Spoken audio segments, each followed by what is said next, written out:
Okay. Next part is the words of wisdom section of the show. And Nell will speak to the audience. Do we take this? Here. Okay. Yeah, there's the first one. Find a topic or issue that fascinates you, analyze and apply it over a wide range of related subjects. This is special advice for new professors. One of the worst mistakes you can make is to just try to get out a lot of publications scattered over a whole bunch of different topics. I've seen that happen to some young people, and it's a grief because that's not the way to get tenure. What you should try to do in 6 years when you're working toward tenure is to make a name for yourself on something, so that when that time comes to be judged for tenure, people will be able to say, oh, I know, she's the person who does such and such. See, that's, now that doesn't mean that you have to be stuck in a narrow niche. You don't have to be, because you can take a really fascinating topic and apply it over a wide range of interests. So I don't know if that's a word of wisdom, but it's a word of advice that I think is good advice. Mm-hmm. She broke it. Integrate your research and teaching if your institution will allow you to do that. There are institutions where you're pretty much told what you have to teach. Unfortunately, some of our state institutions are like that. But in most of them, you'll get some choice of what you want to teach. I was extremely fortunate because at Stanford, I had complete choice. I am not a great advocate of required courses, and I think I only taught a required course maybe 3 times. Aside from that, I always had the choice of what I was going to teach. And my teaching never got in the way of my research, and vice versa. That's wonderful. If you can set things up that way, then you've got a really good situation. Mm-hmm. Oh, yeah, this is for those of you who are working on your dissertations. Of course your dissertation is important, but it is an academic exercise. And if you want to publish your dissertation, you will have to rewrite it, because no one wants to read a book that has the form that a conventional dissertation has. It's boring, really boring. And in fact, my husband knows that I always have a stack of books beside the bed. One stack is the mystery stories that I love.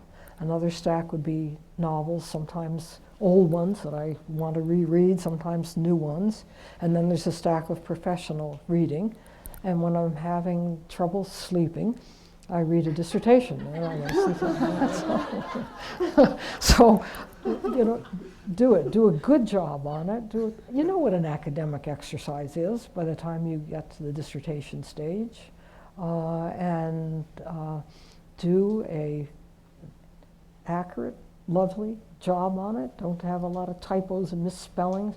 I hate that when I see it, because it makes me think, if the person's careless on this, maybe careless up here too, and that would be very bad.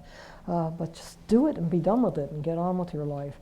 Once in a while, a dissertation does become a life work, but that's very rare. And don't think of it that way at the beginning. If it happens, well, it happens. Okay, so. Mm-hmm.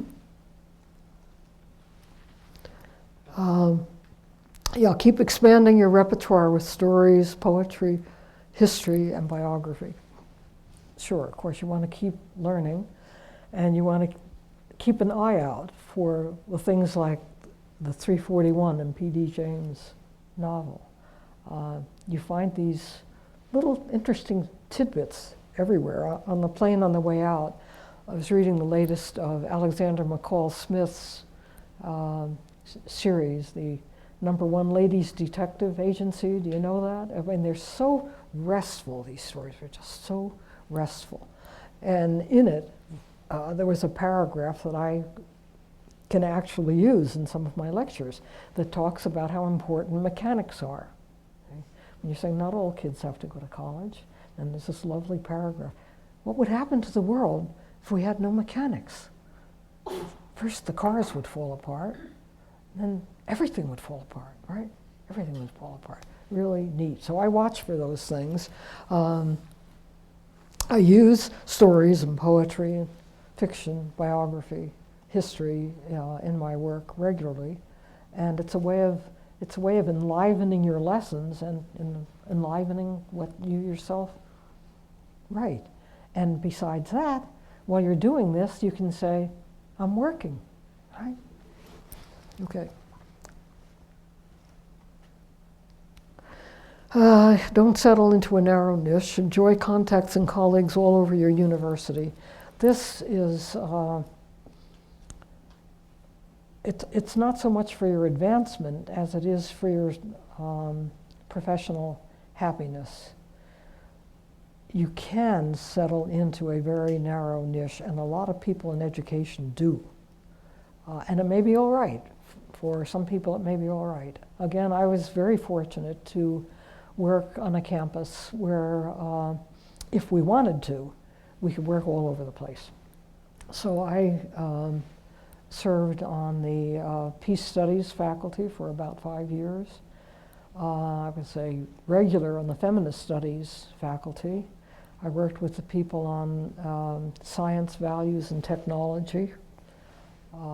Helped out with occasional lectures with the introductory course in the philosophy department.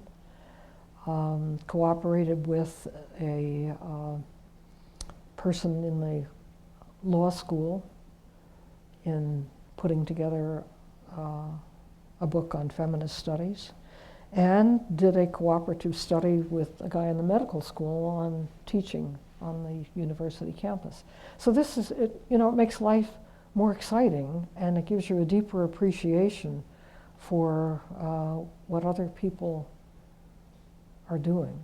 So if you can, branch out, find out what other people are doing and work with them. It also gives you a very healthy sense of humility, because you realize that, my goodness, the things that are going on around you that you'll never be able to do, but you can appreciate. Yeah. Don't use last year's lectures. I keep notes from the lectures that I do around the country and around the world, but I never do the same one twice.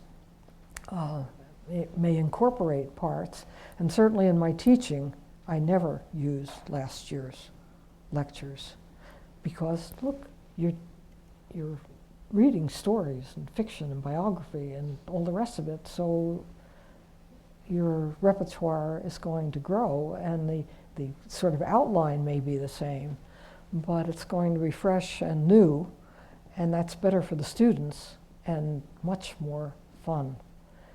All my life in teaching, I have found planning to be an exquisitely joyful experience.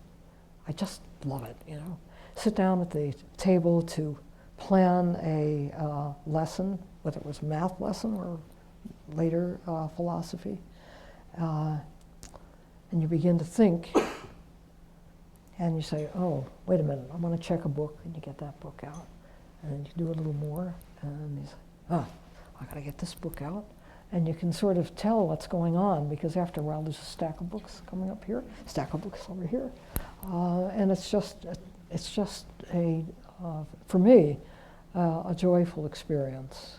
So I would wish that for all teachers, even for elementary school teachers. I am a sincere admirer of the Hawkins, David Hawkins, and his wife Frances. We're thinking back now to the days of open education. They both did lovely work on open education. And Frances Hawkins once said to a group of people, she says, of course you have to have a lesson plan. You should plan carefully. Have a lesson plan, but for heaven's sake, don't follow it. Okay.